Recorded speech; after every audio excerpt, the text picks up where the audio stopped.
Sir Latham of the Walt Weekly Podcast. And, we always do those very serious subjects on our normal podcast, right? And very dark, depressing. But, for black and brown people, it is very depressing. So what we thought that we would do to enhance and lighten things up, we are going to have a sports edition of the Walt Weekly. And that will be headed up by Chris Sweeney and Gregory Coleman. They're both very knowledgeable in sports. And that's to expand our footprint, and our reach. And that will be on YouTube. And we're going to start today. And what we're going to talk about today, what Chris and Greg are going to talk about, is the NFL draft. The pros and cons of the decisions that were made, and give some historical perspective about, pro football and how it treats black folks. Thank you, and welcome. How we want to start it, we want to talk about where, everything fell into place as expected, right? With the first two picks. We knew Lawrence was going to go and Zach Wilson were going to go 1 and 2. I'm not going to say I didn't think the 49ers. I thought the 49ers would take Trey Lance. I was very surprised that they had the guts. It makes sense. He's a quarterback similar to Kaepernick. So them taking that pick was, it showed a lot of guts, to be honest with you, because he hasn't played much. But it really put the draft into perspective, and it really set up the draft for New England, in my opinion, because I think they got the steal of the draft. I think Mac Jones is a really good quarterback, and they were prepared to move up for him, and they didn't have to do it. So it kind of put the draft, the rest of the picks, most of those teams didn't need quarterbacks.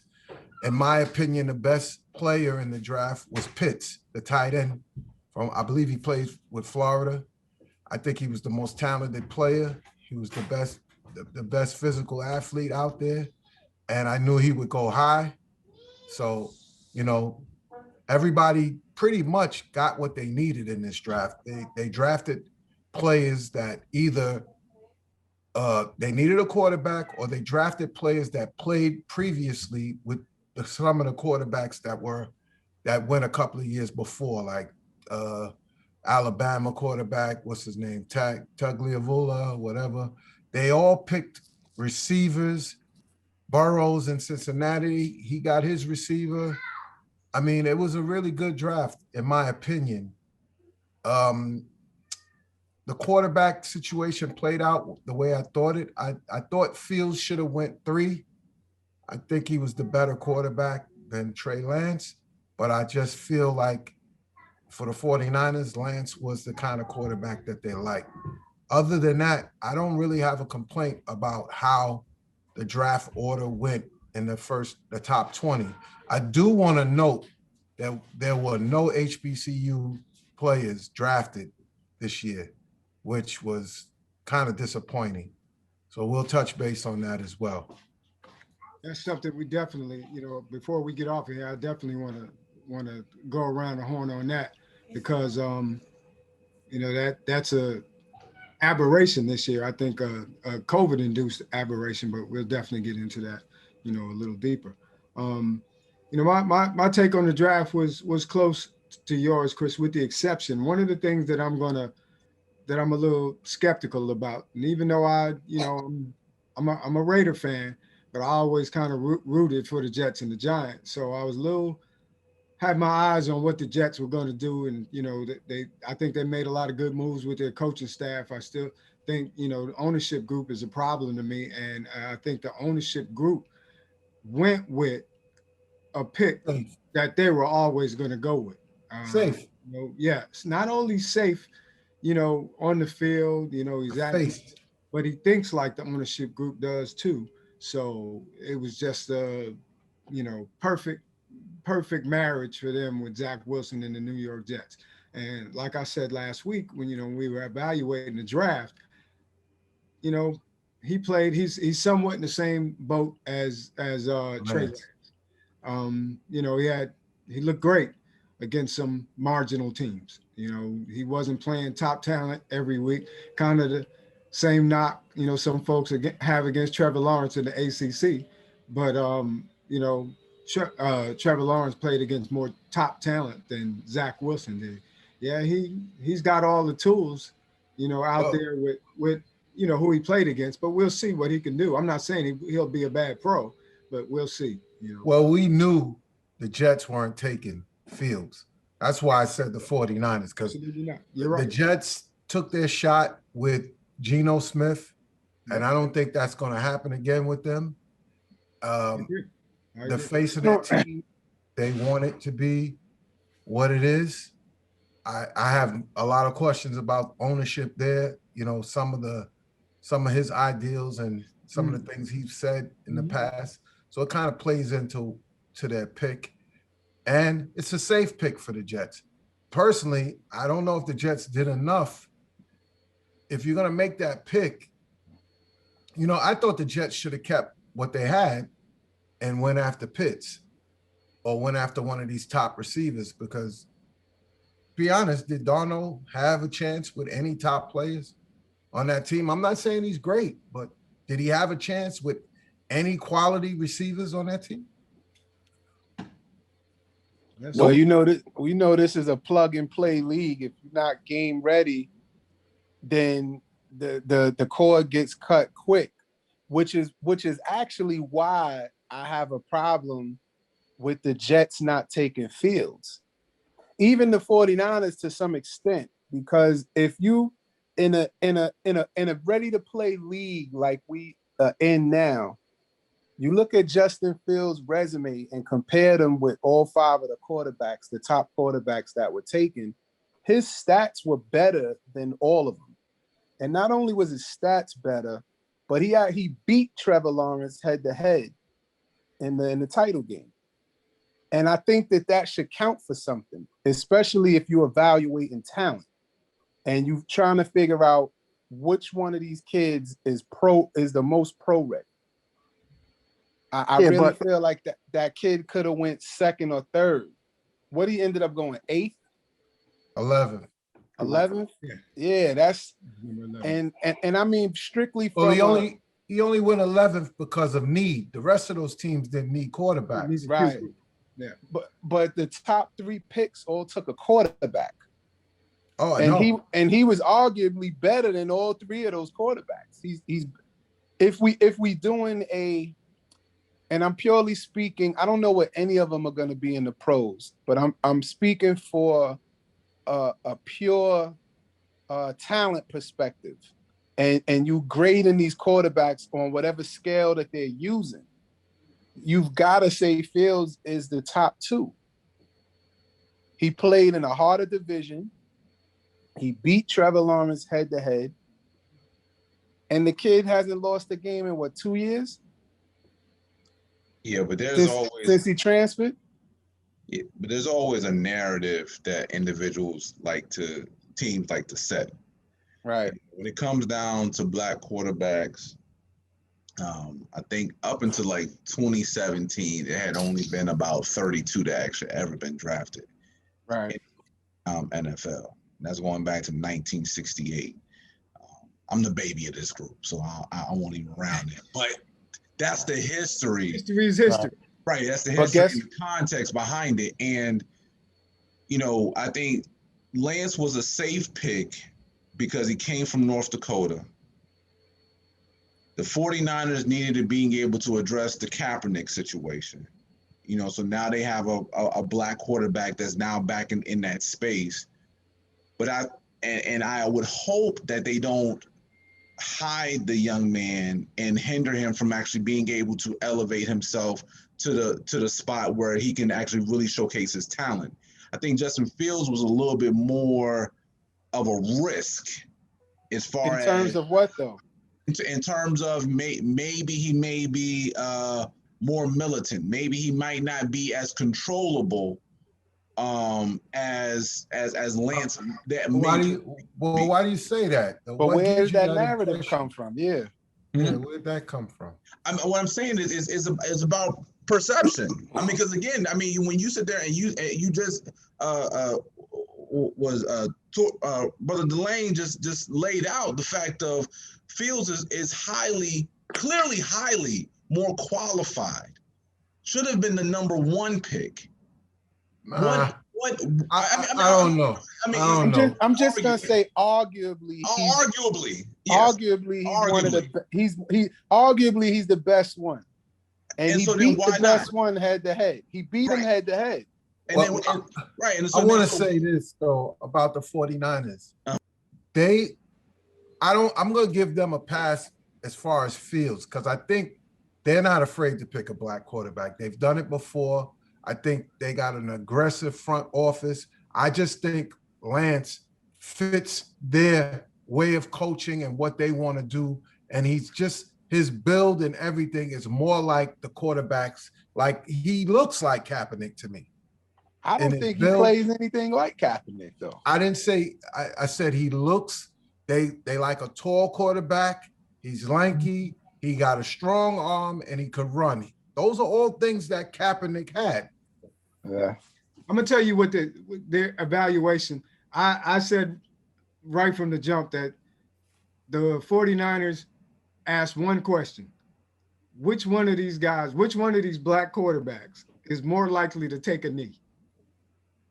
Fields. Fields or Lance? They Yeah, said, well, Fields. it's definitely Fields, so we're going with Lance. This is an issue that we're going to bring in a black quarterback, and we hope not to have to deal with this taking a knee Controversy, from yeah. him. So, like he said, Fields is But probably the more militant of the two. But based off And they based wanna off stay away what? from him. But based on what? Based off I mean, what? just personality. I mean, Right, but that's horrible, man. We not doing the it's best right. job. It's We definitely not right. It's we just doing the same thing they doing. No, But wait when- a second. Hold on. I could care less. Well, no, You but understand what I'm saying? I think Fields is going to have more flavor than Lance. He's going to be he's going to be more like a Cam Newton than a Russell Wilson. He's going to say what's on his mind, do what he wants, say what he wants. Russell Wilson is going to stay pretty much quiet, almost. He's going to come out and do what he does. I'm not knocking either of them. Yeah. He's got a But different you- leadership they wanted to approach. But you do know that the 49ers allowed Kaepernick to take the knee. They didn't have an issue with it. The Yeah, but- 49ers never had an issue with what Kaepernick did. Exactly. But when you think about what they've dealt with since, this is what their mindset coming in and saying, look, I just want to deal with what happens on the field. Right. We don't want to do the extra. We already did that. We So- lost Well, fans. listen. It had a Here's lot my to thought. do with them making that choice. I'm not justifying it. I'm not saying it's right. You know what I mean? I would have picked Justin Fields, but Well, there's a But what- history of Ohio State quarterbacks not translating to the Yeah. NFL. that's another Yeah. consideration. Okay. So Very as much true. as I like Justin Fields, their games do not translate to the big game. Once they get to the NFL, they fall But off. V, he's not an Ohio State quarterback. He I played in understand Georgia that. first. I So understand that's that. why I'm But gonna give him a little pass. He's an SEC But there's guy. still that mystique that comes from the long history, white and black, of Ohio State quarterbacks. Doesn't matter. Yep. Yeah, but I'm gonna They give him don't a pan out. pass because he played in Georgia first, and he transferred because of other reasons. So I kind of give him a pass on that. But we also have to look at the simple fact, like how many drafted black quarterbacks have been forced to convert, have not been picked into the right system. And so I believe, like, I think Terrell Pryor is probably one of the latest notable one from Ohio State. Hines Ward, Anton Randall L. I mean, Yeah, we can go down the Yeah, we can go down the list. Yeah, there's a But- whole long list of them. Let's debate it though. Could they all be starters? Because some of them can't read defenses. And I'm gonna be honest with you, that's a narrative, but it's true with some of them. Michael Vick had a problem reading defense.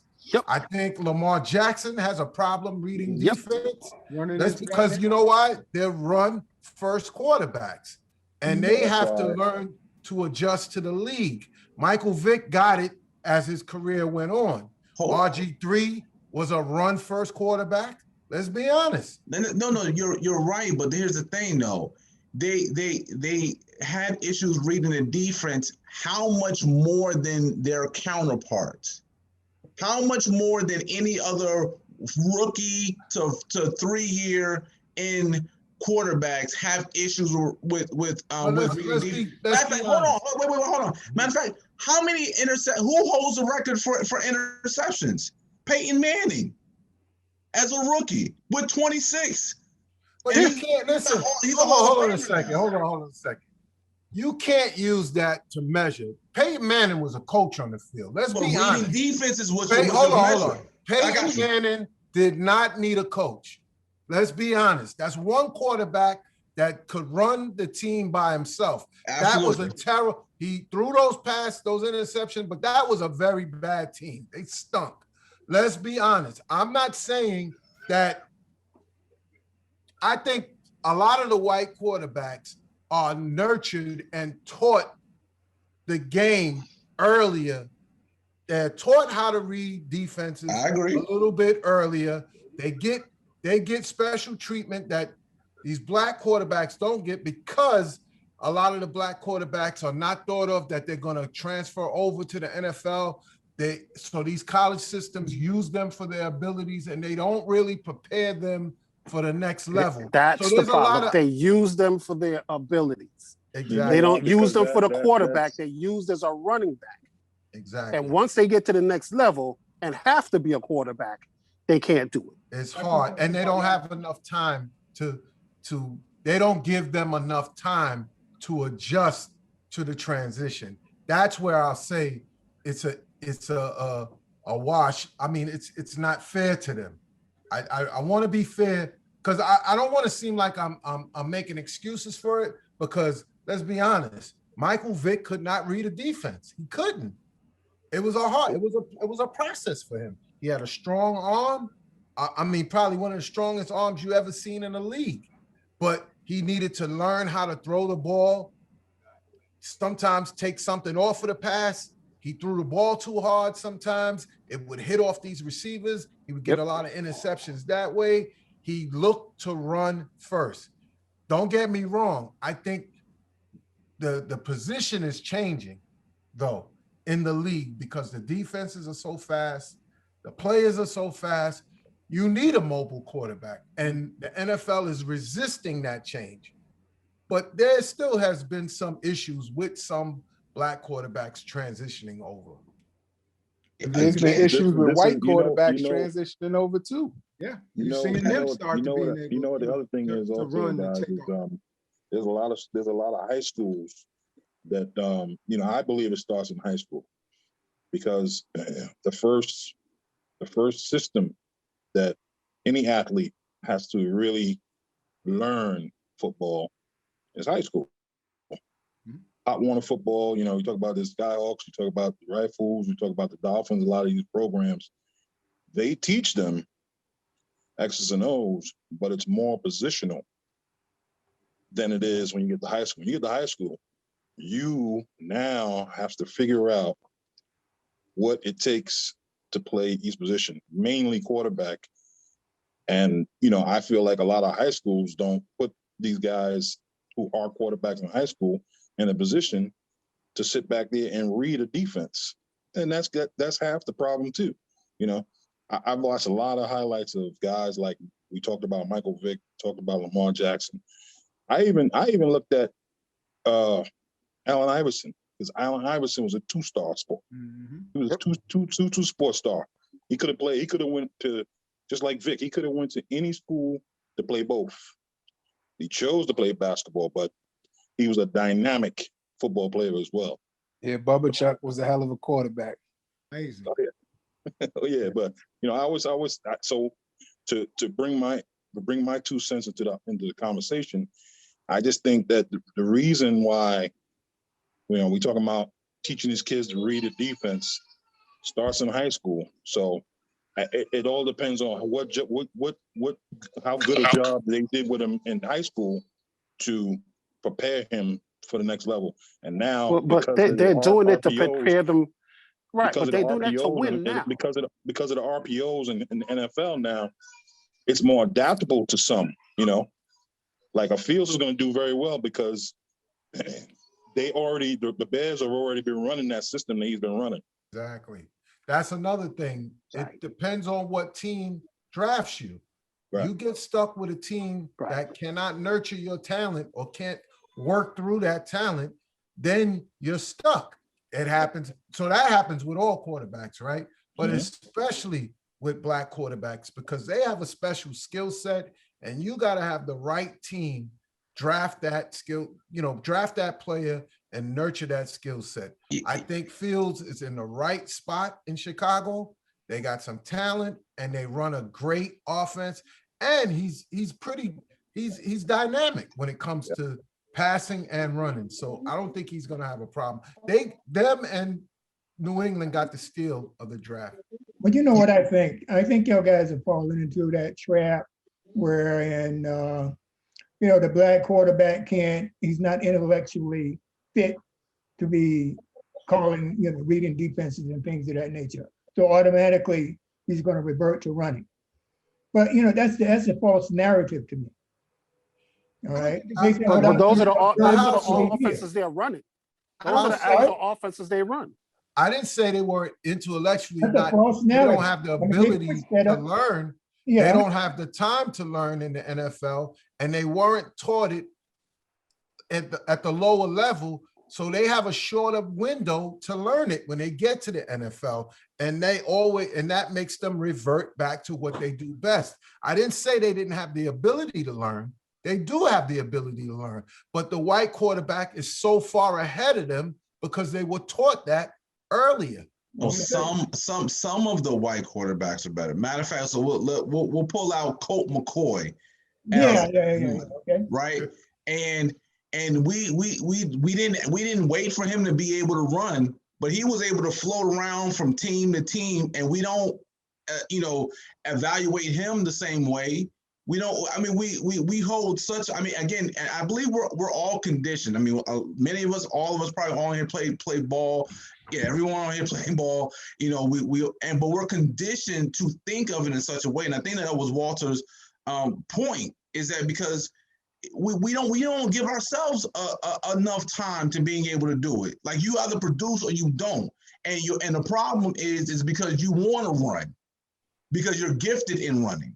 But when the other quarterbacks, the white quarterbacks who don't even have an option to run, we're like, oh, well, we got to get better protectors around, or we got to, they're the same ones who have the same deficiencies in reading defenses, don't read it right away, and it takes them a while to being able to develop, or they just weren't in the right system either. I got a question. It doesn't exist with white quarterbacks, but when you have only a handful of black quarterbacks that are even drafted, and their skill set is running in college and in high school, they are behind the curve, right?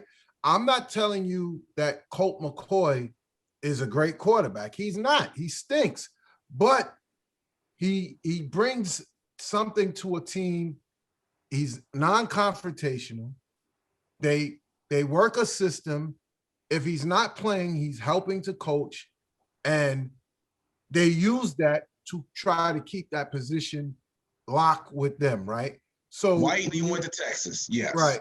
When you have an African-American quarterback come out, and one, they get drafted by the wrong team, they look terrible. Some of them, they take it, and I get it. You take it personal because especially if you're in a big city. If you're in New York, you don't have a shot. You don't have a shot if you don't perform. But the bottom line in this league now, the time they're drafting these guys really high, they're paying them a lot of money, and they want to see them play right away. That's the problem. There's no more grooming a quarterback where it used to be. That doesn't exist anymore. You get drafted number one, you're playing tomorrow. So listen to this. So look, based off of everything both of y'all just said, right? Because I agree with what both of you guys said. If that's the case, and these kids got to be ready to play now, again, that means that you have to rely on your eye test. Your eye test tells you that Justin Fields is pretty much better than both of those quarterbacks that was just taken ahead of him. And GMs, I don't know if the racial component is enough for them to not draft the best quarterback when as a GM and a coach, they're going to get fired if whoever they pick underperforms. It used to be draft the best player. It wasn't even draft the best quarterback. Like I said last week, Greg, the best player in the draft was Pitts. You know, but I told you, I mean, you're right. You know, for years it was, you know, the best player is going to come off the board in order. But now teams analyze, they do all kind of, you know, analytics, and they're going to go with need. You know, whatever the best, and some teams don't need a quarterback, they're not drafting a quarterback. And more recently, and we don't have to touch on this a whole lot, but more recently, it's becoming more political as well. Because you have to weigh those options when it comes down to advertisement, endorsements, and and other stakeholders, investors, et cetera, et cetera. And then one other thing that I wanted to say, and this happens in whether it's in the league, but this happens to us as Black men as well. When it comes down to these top spots, white people get picked off of potential. We got to get picked off of our whole body of work. We got to have years of experience performing right now in order for us to get selected to the most notable positions. And I don't care if you are in private sector, government, in NFL and sports or whatever. And we almost nearly evaluated just the same.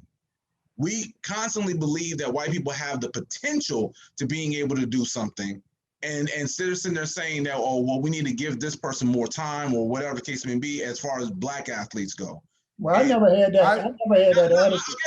I'm not saying that that anyone here is personally subscribing to that. Yeah. I'm just saying that as a whole, general outlook, generalization. That's what's happening when it comes down to Black athletes. Because it won't, when you sit there and say that the best person comes off of the board, and again, I know we'll get to the HBCUs later, that don't happen. And I can sit there and say, I don't know if anyone else has been here. I was in the NFL draft in 2009. Come from an HBCU. So I can't wait till we get to that part of the conversation. Oh, nice. I'm looking forward to that. I'm interested in hearing that. I'm interested in that. Yeah. So I'm gonna throw a couple of things out there real quick before we kind of change direction a little bit. One of the things I think is even in the playing field is you're seeing more and more teams at youth level, high school, participate in these 7-on-7 drills that didn't happen before. I'm seeing that. When I was still coaching down here, I see how that changed the playing field, because the 7-on-7 drills really are not about running.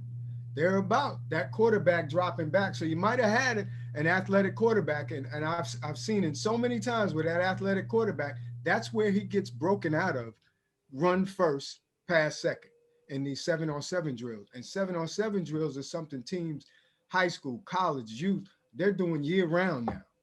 Definitely down here, I mean, year round. And it's even in the playing field where the athletic quarterback is learning to read defenses in those 7-on-7 drills. So that's just one of the things I throw out there. But the question I wanted to throw to everybody else. So now we see who went first at the quarterback position.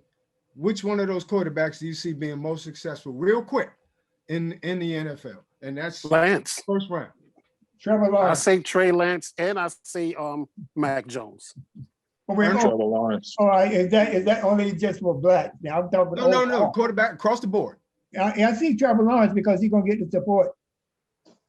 I'll say Mac Jones and Fields. Trevor Lawrence, I think, is the most talented quarterback that came out in the draft this year. All right, this is Duncan. You said the one. out of all of them, which one is going to be the best? Which one is going to have the best out of the quarterbacks drafted this year? Who's going to have the best NFL career? Oh, a career. Yep. I don't know. Lance has the best position right now. Lance I could think sit Mac back Jones for a got year the and best. learn. So he unless Garoppolo gets hurt and he's thrown in there, which I don't want. I don't want to see him to next year. But he has the best team to set up to win right now. He has the best head coach. Yeah, yeah. I'm gonna throw it on Lawrence. And like I said, I know I'm a little prejudiced because I'm closer to Clemson. I get to see them more and seen them for the last 4 years, and I'm just going. And that Blaine trust down there to me is perfect for a quarterback. So I'm gonna go with Fields, and the rationale behind it is because I don't necessarily see success out of Chicago, but I see that he'll have a great opportunity to being able to showcase his abilities, you know, in a very, very tough division, on a not so very good team, and have longevity. I know that Trevor Lawrence was knocked for his, you know, his desire and a lot of things that, you know, are innate and inherent to that complement your physical abilities. And I don't know whether or not if he'll last as long and have the desire to do so throughout an entire career. So I think immediate success would definitely be Lawrence. Immediate success. Career-wise, I'm going to place my money on Fields. Okay. How are we not seeing the Did Mac everybody- Jones, He's Alabama, New England connection? Yeah. They draft a lot of Alabama players. He's a Alabama perfect quarterbacks quarterback. haven't been that successful. He's the perfect quarterback for Bill Belichick's system. He's a winner. I mean, I think Mac Jones is the steal for New England. Alabama quarterbacks have not had the pedigree in the NFL to have been proven Mac throughout Jones anything. is a And lot all of them, like and all of he's them, and a all of lot them like had, Tom all of them Brady. had great careers at Alabama. All of them. You Right. can go to McCarron, you can go all Absolutely. down the list. Yes. We could say that about Ohio State quarterbacks, but we're picking Fields, right? So Yeah, I'm just saying, but Chris, Mac you brought up, Jones- but Chris, you brought up Mac Jones. That's what we're getting on you. no, I'm just saying he's going to a perfect team for him. The He is, coaching though. style, he's a lot like Tom Brady. They run a system like that. They're not going to ask him to do too much. They're going to rely on the defense. Don't think New England, they made a lot of moves. They picked up a lot of players. They're not going to be bad for long. I'm gonna leave it. And that division they have a history in that division. The Jets, Miami, they are just not winners. I'm So gonna So leave it it's- to this. all right. So We got lightning in a bottle with Belichick and Brady. Yeah, well, that's what I'm not expecting that to strike. that's what Chris was saying. But Chris was look. saying that if New England got Mac Jones, that was a major, point that he made. If they got Mac Jones and put him with Belichick, then he's set up for success. so Exactly. this is he right, but this is the thing, right? So we all have our reasons for different reasons, right? We all have our perspective. Mhm. History tells us that 2 or 3 of these quarterbacks are going to be duds. So I think the real question is, which 2 do you think will even have a successful career? Because all 5 of them, not saying all 5 can't, but history tells us that 2 or 3 of these quarterbacks are going to be good. Maybe 1 or 2 of them will have a Hall of Fame career. And matter of fact, even to add the context to that, because we even brought up the whole thing about Brady and Belichick.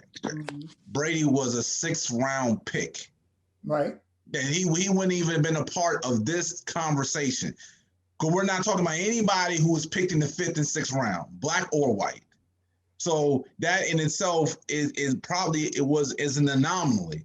You know what I'm saying? And especially for He made the team. Huh? He made the team. How many first round, second round picks don't even make the team? He made the team. So that means they saw something in Brady. They Right. saw something in him. Because Absolutely. most 6-round draft picks don't even make the squad. Yeah, no, Absolutely. There was definitely something there, Chris. I'm not. There's something that what I'm saying yeah. about Mac Jones is I'm not saying he's the best quarterback. He went to the best team and the best person to nurture what he has. But I can also go down the list of some pretty bad quarterbacks that Belichick has drafted, you know, in the last. No. You're right about that. Who was that? Well, I'm not going to include Jacoby Brissett, but I remember this guy from Arkansas. I forgot his name right off this Because Arkansas. to be honest, Belichick didn't really draft half the players he had. It was all of those were Bill Parcells players when he won a lot of those chips. But the system is in place. He has his assistants are great. They're good at running a particular offense that helps a quarterback, and he doesn't care about offense as much. He relies on defense to make his offense better. And that team is going to be ready to win, and they play in a bad division. Jacksonville has a history of not being a well-run organization. Yeah. So that hurts. Beautiful thing about this is we're going to see. Yes, we will see. Yes. I do want to pose something to the two Cowboy fans, right? Because Right now. no, I'm being serious now. You got Cowboy fans? You have Cowboy yes, fans? there's two of them in here, Oh, you know, but they have a quarterback who is athletic, who can run, who just got a big contract in Dak Prescott. And I personally, I didn't think Dak Prescott was bad. I like Dak Prescott. I personally think they've changed how he plays. And he doesn't play on instinct. He doesn't run when he should, and it's affecting his game. I think they're trying to make him a pocket passer, and it's hurting how he plays. What do y'all feel about that, the two Cowboy guys? I don't think a pocket passer. No, he's not. He is. He is not a pocket passer. So we even got He's differences amongst the Cowboy fans. I like that. I'll let you speak Yeah. first. That's why they fall into December. Out of That's why they college, can't make it through December, you know? he was used to playing a West Coast short throw offense in college, right? And he did a lot of rollouts. So him being mobile, he hit a lot of people. He hit a lot of mismatches. And that's how he looked good when he first joined the Cowboys. He was mobile. He got out, he made throws. He's not a very accurate passer, right? He's gotten better these last 2 years. I've seen a lot of accuracy, because that was one of the big things that, a lot of analysts said, he had a strong arm, but he just couldn't hit his receivers. He'd throw behind them a lot. And, you run after catch is big in the NFL. He didn't get a lot of that from his receivers. But now, the last year and a half, you can see how that has changed. He has gotten better passing in the pocket, but he's not a natural pocket passer. So there's been some improvement, but he's not there 100% yet. Okay. Okay, I disagree. Because I watched a lot of them when we was at Mississippi State, and as the Cowboys have adapted to, Mississippi State ran the RPO offense, and when you run that offense, you're always on the move. So it may look like he's running with the ball, but it's not necessarily true. It's not necessarily what the plan is. So, and I know that his passing. I know he had a high passer rating because I think his junior year, he was one of the top rated quarterbacks in a very tough SEC conference that he played in. I agree with you that in the last 2 years, his passer rating has been very high, and that comes because he got better receivers the last 2 years. He had Des Bryant when he first got there. That was all good. He had Witten when he got there. That was all good too, And actually, that wasn't good. Let's step back to that a second, right? So when he first got there, right, he was handed a team that was ready, right? He had the offensive line intact, had the best line in the NFL. He had the best running back. Him and Zeke came in together. Best running back. He was handed the keys to a set offense. He couldn't hit Dez with the long ball. That was the problem with the connection with Dez. Dez was a streak runner. He was a deep threat. He couldn't hit Dez. And for some reason, he just couldn't connect with Witten. And if anybody watch football, you know what Witten does. He does that little option route, and he is open every single time. That guy, he's just a master of that route. He couldn't do it for whatever reason. So he did, get some more receivers. Right now, I think we have like the best wide receiver core in the league. Dynamic, yeah, they got a dynamic crew. Yep. Yeah. So, yes, that will help him. But, say he had went to a team that didn't have the best line, the best running back, the great wide receivers, how good would Dak actually be? You know what I'm saying? If you need the best to be the best, you have some people that don't have those kind of talents and they still excel, right? Look at what your man is doing down in Houston, right? He has nothing on that team. And he had damn near had an MVP season last year, right? So let's look at it. So, Dak is good. I like him. He's not great. He's not great. He can still grow. He's not great. He can still grow. There's always room for growth with quarterbacks. There's always room for quarterbacks. Every year you have to get a little better. I just wanted to bring him up because the Cowboys, they showed him the money. They gave him the keys, and he's got it now. I mean, he's getting 160 million. He's got the money. All right, so he got a Tony Romo deal. Yes, exactly. Okay, y'all held on to him and paid him out the yang for year after year after year. Okay, and I'm good with that. Jerry Let's talk about Tony Romo. He's All right? trash. Yeah, please.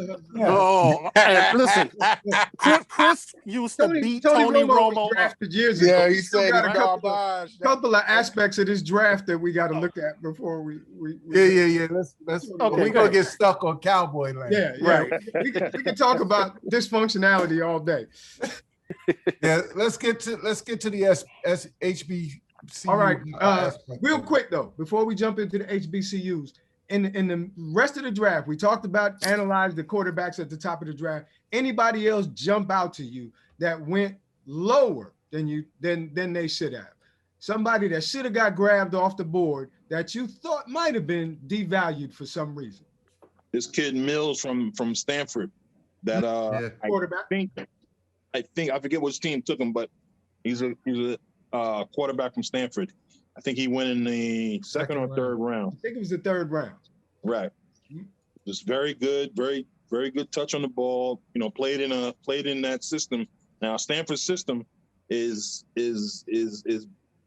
all pass. Mhm. And he played very well. And I watched him play 3 games this year. And he was pretty dominant in all 3 games. So I'll just throw him out there. Last name is Mills. Yeah, he was. I mean, you got a Stanford for the last 10, 20 years, they run a pro style ready for the NFL, system. So, if they're athletic enough to take it step to the next level, they're definitely prepared, Right. Andrew Luck and so on and so on. So now we can jump into that HBCU discussion. Of course, I'll definitely, I went to an HBCU for 2 years. I didn't graduate, but I still, my heart, has always been with HBCU since when I was a little kid going to the Grambling Morgan State games at Yankee Stadium. That was in the 70s. So, I've always, got a soft spot for the HBCUs. And I think, it's already, we don't have to even sit here and talk about, the talent and what HBCUs has given, to the NFL, to all sports generally, but, definitely the NFL. And so how do you feel about the fact that no HBCU football players were taken in this draft? Let Brother Ernest talk. Yeah, we're gonna start it off with Ernest. Mhm. All right. Well, I did have one player that I thought that should have went a little higher, which was Deontay Brown from Alabama, the guard. In the way that he was characterized, you know, there's some mechanical issues that are there, but you protect Mac Jones, who goes 15. The guards are one of the most essential to anything, but then he goes down in the 6th round. And I think that just kind of devalues, black athletes as a whole. You can't blame that on the Raiders, man. We took some of his protection in the first round. Look, I got you. Raiders had an awful draft, bro. But to address the HBCU situation and for not necessarily for this panel, but for audience, that may watch this, the devastation that's been done with taking the black athletes away from HBCUs has been one of the most devastating things that plays out to today, to constantly undermine the gifts and talents that black athletes have. And so it's done two things. It undermines the how talented HBCUs and how competitive HBCUs used to be, because every black athlete majority of the black athletes that are in the Hall of Fame now came from HBCUs. Morgan State and Grambling, specifically, a lot of them came from those particular schools, but Hampton and Tuskegee, Howard University, et cetera. So for it to play out the way that it did, I think it's just a continuation of the superiority, the dominance, monopolizing, the revenue that gets generated from a lot of these collegiate schools, and then the notoriety that does not go to HBCUs. So now more black athletes will say, well, y'all had nobody that went. Even with Deion Sanders as a head coach, and nobody went. And COVID played a huge role in the shortage of those seasons. However, that also came into the simple fact that, well, y'all don't generate that much revenue, so why are we even going to, put y'all on TV? But we want to make sure the ACC play. We want to make sure that the PAC get some games in. We're going to make sure the SEC, our money maker, the Big Five conferences got all the love, and it showed. Yeah. So what do you think is a fix? Fix? I mean, how do we get our athletes? I think right now with Master P, I think basketball is going to change it.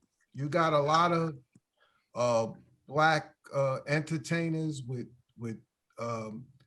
Master P's sons are two of the top players in basketball right now. They're committing to HBCUs. You have another young man that committed to another HBCU. They're going, and I think the NFL, again, they always do this. They show their tone deafness in not picking players from these schools. They're not taking the pulse of what's going on around them.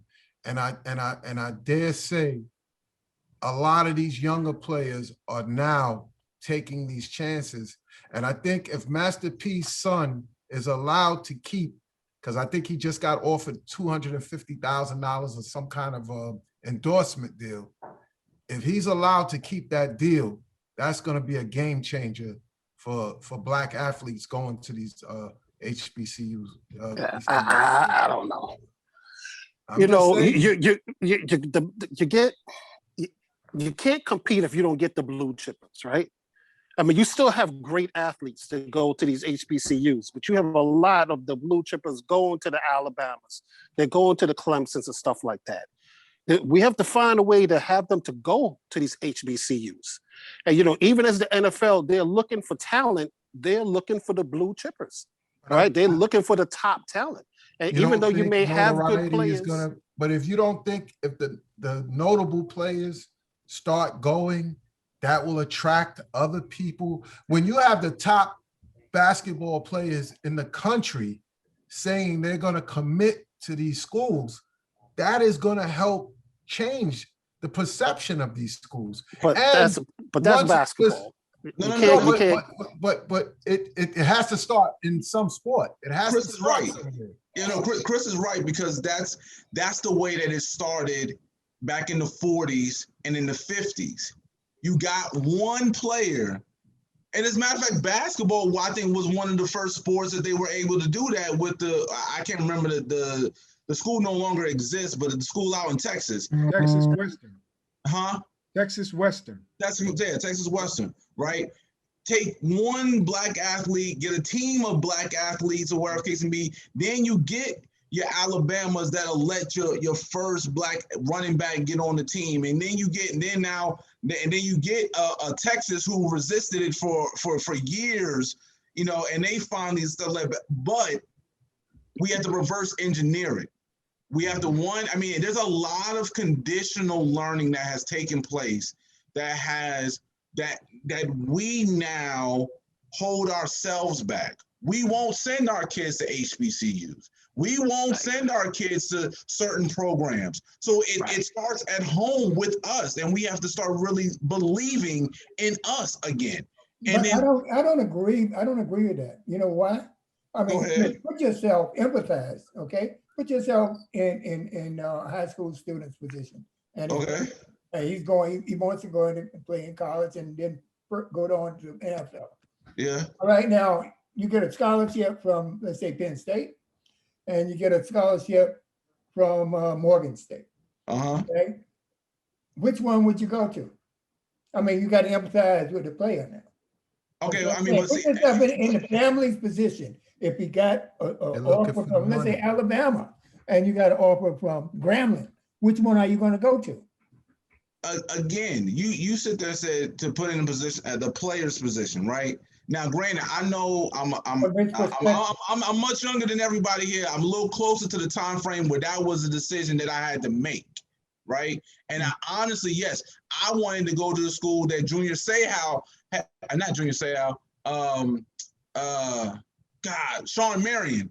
He went to the University of Maryland, and that was one of the first schools I went to, right? And then tried to go to, and then I wound up going to an HBCU. So yeah, I understand the quagmire that's there with, but it goes into education and being informed about what it is you're able, because a lot of times we have a perception that you're going to have a better experience out of Alabama. We're going to have a perception that you're going to be drafted from these larger schools or whatever the case may be, versus knowing that those HBCUs will be able to give you just the same amount of experience and opportunity. So with a Morgan State and a Penn State, those are actually more closer than your Grambling and your Alabama. There's a huge disparity. The second example that you gave, there was a huge disparity in the perception of quality and the likelihood of being able to make it to the next level. So you have a point that you made more so with that. Change it to Stanford. Don't just use Alabama. You can use any school in the SEC, for example. Use the SEC. Okay? Go ahead, Lawrence. You want to? Well, I was gonna interject and say that first I want to make 2 points. First point is, Brother Ernest, since you went through the process there, yes, is there, because I've heard of it, is there an historically black college combine? Does that exist? I hope not. I was in the 2009 draft. There is a separate all-star game. Okay. And we do have specific pro days like everyone else does at various different schools, and there may be a program out there that whether either school pays or you pay to get looked at by additional schools, but it's the same standardized entryway across the board. So there's nothing necessarily special for us other than people who try to make money off of the opportunity of giving you, the HBCU athlete, another look. Got it. I just asked that question because, that's half the problem to a lot of our athletes that come out of that school, got them out of those schools. There's nothing in place like that helps aid them to get noticed and to, into going into these different venues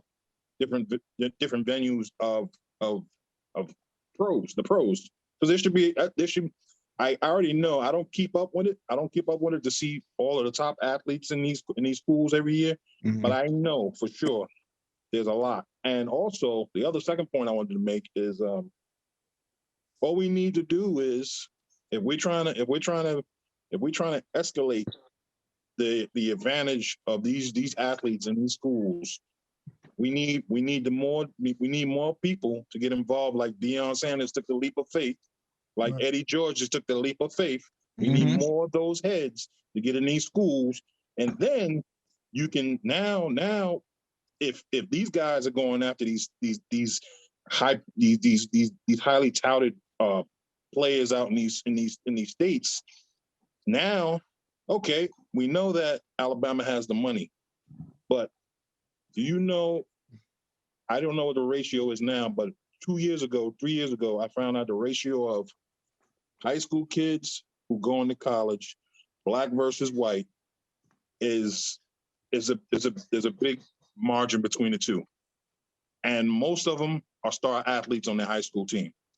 So, if we give them an opportunity to say, "Well, yo, man, you can't play, you can't make it go play for Saban, or you can't make it to go play for this one. Maybe you can go play for Eddie George. Maybe you can go for Primetime. Maybe you can go for Michael Vick." You know what I'm saying? You just picture this. Picture Michael Vick at a historically black college, and all those kids in the Virginia area, they'll flock to him like bees to honey. It will. I think that's a great point. I mean, I think that the stardom of having notable coaches at decent program schools. So Jackson State, I mean, more so known for its band, for those of us who know HBCUs, but you know, but to have him there, to him being a Hall of Famer, and if you were to add in, heck, if even that Allen Iverson had came and joined the staff, you know, just because, like, just for a year or two, you know, just to put it out there. I mean, I think that I think that would be a way of being able to attract talent. Then the other pieces, you got to win, right? So we can't have the situation, because like we had Hampton, who went up to Ohio State and they got drugged for like 79-0. It was terrible. I watched it. I didn't watch the whole thing. I couldn't, but it happened. But you're looking at the same players that all got recruited at around the same time, because they all the same age. Many of those players lived in Virginia, lived in New York, lived in Pennsylvania, and from different areas. And they all could have been on a Hampton or FAMU, who got, I can't remember who, I think they played Ohio State also in one different year, and it was bad business for them too. Well, what's helping, like I said, when you have in other sports, the top players committing to these schools. You have people like Deion Sanders and Eddie George who could lure the recruits and could get money to come behind them. Yeah, you know, they have people. Look at what Penny Hardaway did for Memphis. Yeah. Change how that team, you know, he got players to come there. Yeah, James Wiseman did a Kyrie Irving. And you, Let me tell you, a few years back, when I first moved to North Carolina, 2007, 2008, I worked with a group. We used to do black college bus tours. So we do 2-week-long bus tours during spring break, and it was all designed. I mean, black colleges were hurting, HBCUs were hurting, and they were doing whatever they could to get people from the inner cities, kids from the inner cities, to come take a look at these schools, to see what other options was, because these kids just kept, you know, college is a dream, we could never do it. And this was a way to let them see that they can do it. And you're hearing it from the colleges. Yeah, we'll take you. You can come here. If all you got to do is this. And, you know, because I was into coaching, one of the things that I focused on was how can we bring Black athletes, the athletes in these inner cities to the HBCUs. And I had a discussion, every campus we went to with people that had something to say in, recruiting athletes. But it was almost like I was speaking of my idea was kind of classified as a utopian dream. I believe then, and I definitely believe now because there's some folks making it happen. Sanders, George, Master P, that the HBCUs can create their own ecosystem, but it also takes the infusion of money and support from us, the Black community. We buy into the big college product, and don't get me wrong, I'm not saying some kids go ahead to the Division I schools, but we could be a viable entertainment entity without those kids. Just taking the kids that we can get at these HBCUs, put the money in them, support them. You can't tell me we can't get our own television deal. People want to see what those schools had to offer, basketball, football, and you have to create your own ecosystem and create your own ecosystem. And I think it's starting to come into play now. I think, I don't know exactly what Deion Sanders is thinking or, what Eddie George, but I think they see the need and the availability. I went with a kid this year. I was talking about him last week, kid. He's up at Ohio State now, one of the best running backs in North Carolina. HBCU wasn't even on it never came out of his mouth. That's what I was saying. To go to UNC and A&T is right here with me. They're at the time the best HBCU in the area. And you can't compare their training table and their athletic facilities to anything UNC has. So it wasn't even a consideration. And I can't say I blamed them. I didn't say, man, I'm good friends with his dad. Like, oh man, you really should try to get him to go to an HBCU because they couldn't support what this kid was ready for at that particular time. But not to say that we can't build it. But I think people that have that interest all have to take a vested interest in it. And some kids are gonna have to say, I don't want the bling, I want the substance that I'm going to get from a historically Black college. Let's not forget play and how we get rid of you. Do you think it was an accident that Deion did this at this time? There's a shift. There's a shift in what's going on politically. A lot of those things. He's a smart dude. He knows that there's a movement going on with Black people finding their voice. And sometimes you have to strike when things are happening at a particular time. There's a lot of things going on at the same time that are all playing into the decision making. And now you have a lot of Black people who are saying, hey, we have our own place to go. We're not welcome in some of these other places. Let's take our kids and take our talent and take everything somewhere else. You don't think that these entertainers and these other athletes whose children are coming up behind them are saying, hey, we're not being respected. I'm taking my son here. Deion, we're not being respected. I'm gonna go. Deion could have coached anywhere. Let's be clear. He could have went anywhere he wanted to go. He chose. It was he purposely did. Tell me he couldn't have coached at Florida State. Exactly. Listen, Deion probably could have went to the Cowboys and Jerry Jones would have gave him a job. Come on, we know this. How ironic is it though? How ironic is it in this day and time that Black folks see could have went to the 49ers too to coach. He won his first Super Bowl with us. Black folks see the HBCUs as a better educational option than an athletic option. Right. Yeah. They don't have no problems with the HBCUs as far as their children getting a quality education. But if you're an athlete, no, I don't want to send them to HBCU. I'm an HBCU graduate. I know you attended one.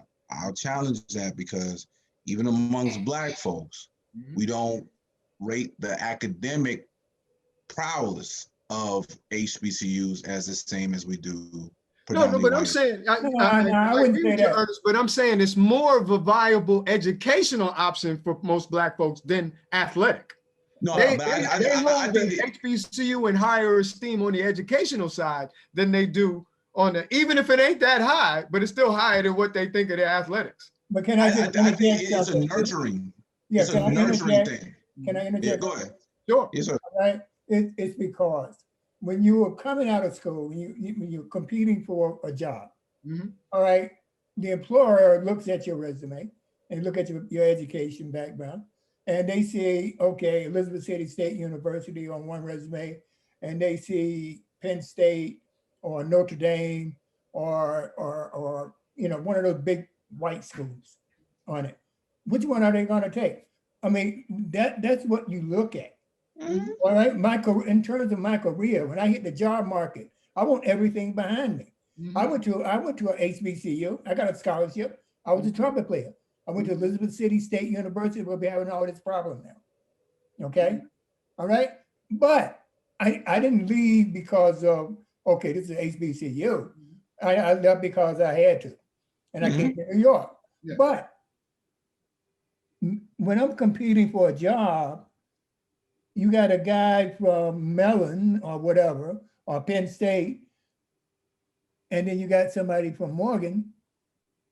I mean, hey, Because it's there's just the way nobody it else is, my from brother. Morgan in the It's just the way room. it is. Right. Exactly. But that, I mean, but I'm in total agreement with that. yeah, and there's no denying it, right? I mean, it's a part of the reality, but I think that goes back in line with Chris talking about the shift that I think that we all have to have. Like we have to, and then to Greg's point about building that ecosystem, like and one thing I wanted to touch on, and he brought it up, was that college football and college sports was not this big conglomerate of money. It wasn't an ecosystem. Not It originally. was an activity that you did in conjunction with pursuit of your education, right? And so that whole educational piece, as far as what best schools to go to, when it came down to it, like we weren't even allowed to go to many of these schools until they allowed for us to play ball there. And then they realized, okay, well, we need girls, we need Black females here. Okay, well, we need more, we need more Black athletes to play. And then that's what started that whole thing. And I think that now, as far as that ecosystem goes, we need individuals to being able to invest money into HBCUs from an academic level as well as an athletic, apart. The huge disparity. LSU, I think 2016, 2017 got their locker room was worth $26 million. Their locker room. Mm-hmm. Yeah, but where did they get it from? Where did they get that money from? From the boosters. Boosters and alumni. And boosters and alum. That's and so to your point, I don't know if that was your point or not, but that's not even the television deal money. Yep. That's not them going to the championship and losing to Alabama again, or beating them in the Iron Bowl. Okay. All right, let me just say this though. I do want to bring it out. All right, when I was at Elizabeth City State, I was a music major. As I said, I played in a band.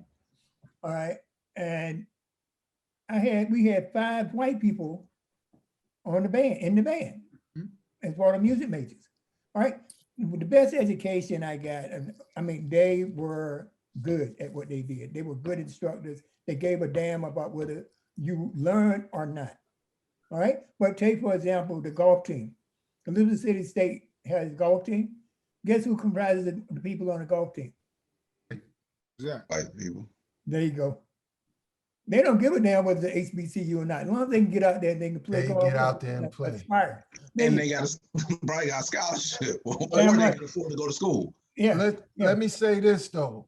HBCUs have an opportunity right now with the climate the way it is, and our children being, not treated well all over the place. Mm-hmm. They have an opportunity right now to recruit these kids and to say to them, I can offer you the sports, I can offer you the experience, but I can offer you something that those other schools can't. I care about you.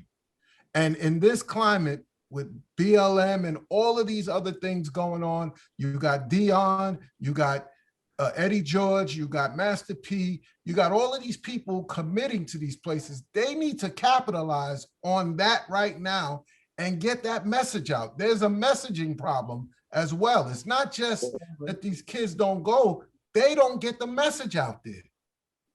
I think one of the things that's going to help that also, is a lot of these so-called esteemed higher institutions of learning, the luster is falling off.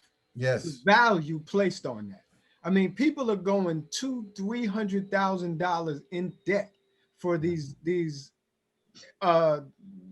USC or Illinois, Stanford, Ivy League, and they are not seeing the return on that. And Black folks are wondering, they're second guessing, you know, we're already behind the 8 ball. Should I place this type of money, put myself and my child in this type of debt to get into that school when I might see a better return if they go to this school, you know, the HBCU community. Well, I can't say that because that's not the reality on the ground.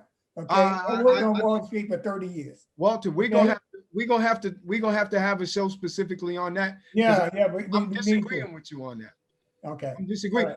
I know what the fantasy portrayed is, but I don't think people are getting a proper return on their investment. These young people, no matter what job they get. And these young people are recognizing too that the internet has shortened the gap. You don't need to have these degrees from these places anymore. Hey, the plumber is doing just fine without an Ivy League school. The mechanic, the electrician is doing just fine without an Ivy League school. With you, you know, and you don't need them to justify who you are to make it in this world. You don't. Right. That makes me wrong. If that's what you want, that's good. That's great. I encourage it.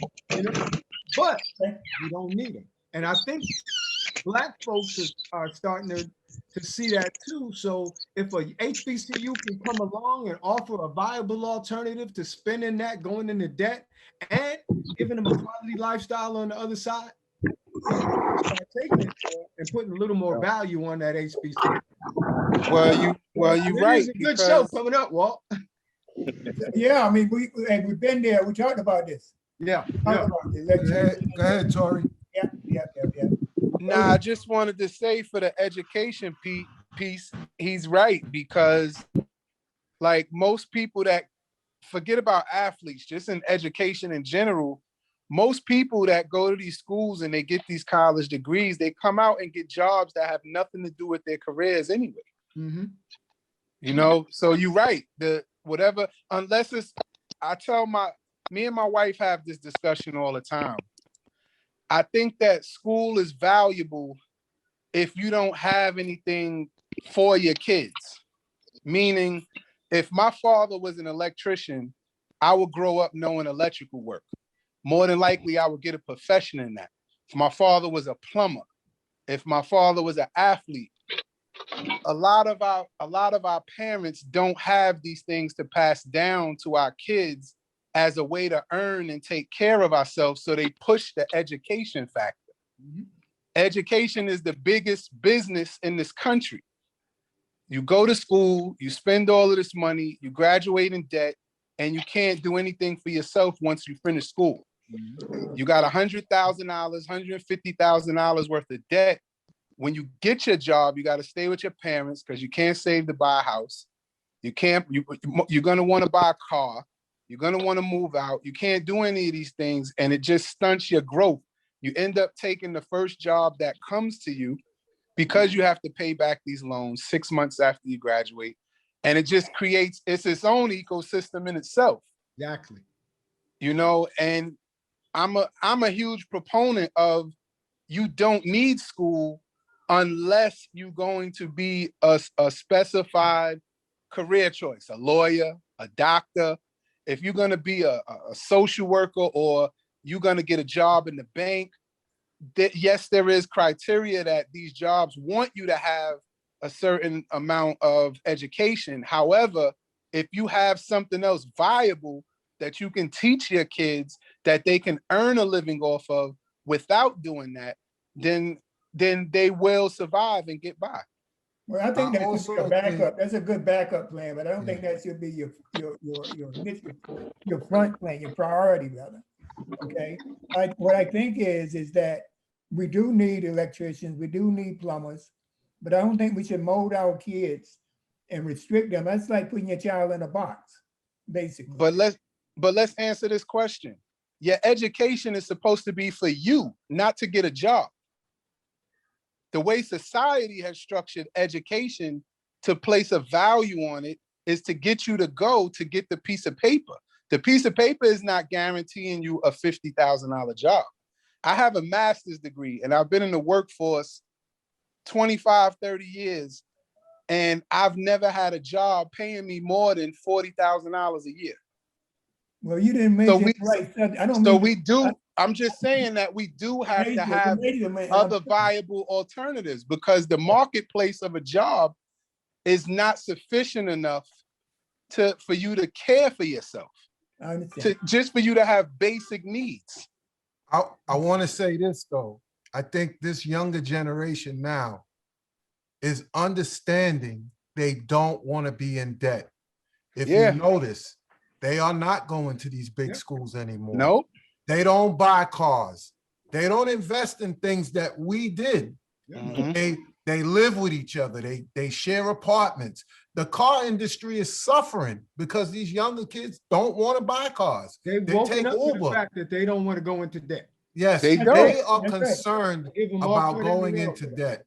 And it's a big problem. You know, that's why these tech-driven things like Uber and all of this stuff has exploded because these kids don't need a car. But can I just say one thing though? All right. Now I hate to go off topic with this, is that every child should be involved with STEM. Now you know what STEM is, right? Yeah. Science, technology, engineering, and math. Then that is core to the future. All right. And that's another show. And I hate to put that out there for y'all guys in this show. No, You can but cut it's- it if you want to, but I'm it's a telling great you, idea. STEM is where it's at. Definitely. Great idea. So we're gonna wrap this one up. Definitely appreciate everybody coming in, giving their opinion. We hope to do this, you know, sometime in the future on a different format, you know, on a, you know, different NBA All-Star, baseball, whatever it is, you know, we can when these opportunities come up. But LJ, Val, Tori, definitely Ernest, and Chris, thank anybody who I forgot. I think we got to thank Michelle. She was in the background, pushing all the right buttons for us. Better. Hopefully she's feeling better. Yes. I look forward to these shows. These kind of shows just tell us that everything is lined in together. The politics of it, the financial aspects of it, all everyday life comes into these topics. They all intertwine and they all cross each other. So it's important to have these conversations about different things because it still brings us back to where we were when we're talking politics or we're talking social injustice and all these things, because they all live on the same street. So this was a good conversation. No doubt. Thanks again, Walter. All right. I just want to say, man, thank all of y'all guys. I love this effort, and it's going to expand the Walt Weekly Podcast's footprint because we will, be having these shows in the future, and I'm looking forward to them. I want to thank Greg and Chris for coming up with the idea, and of course, Michelle, my partner. Okay, Absolutely. So I want to thank all y'all guys. It's been wonderful, and we will definitely do this again very soon. Thank you very much. Good night, guys. Thanks, Thanks, fellas. boys. Be good, Thanks, y'all. fellas. Thanks.